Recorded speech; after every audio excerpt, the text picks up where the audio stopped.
the compliance team.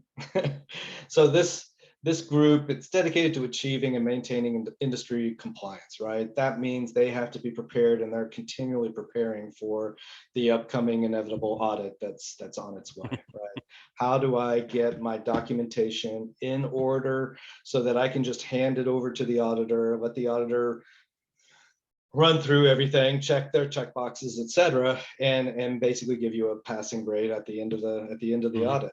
So you have to not only document everything, but you have to prove that the integrity of the documentation is pristine as well. So it's a challenge for this role, honestly.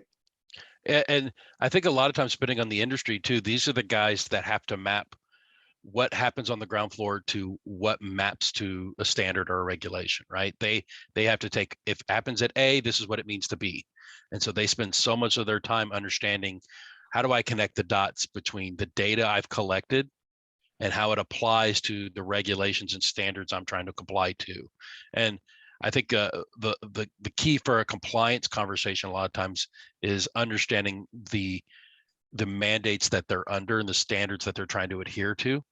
So for example, in power regulation, obviously in North America, we're going to focus on NERC-CIP. Right.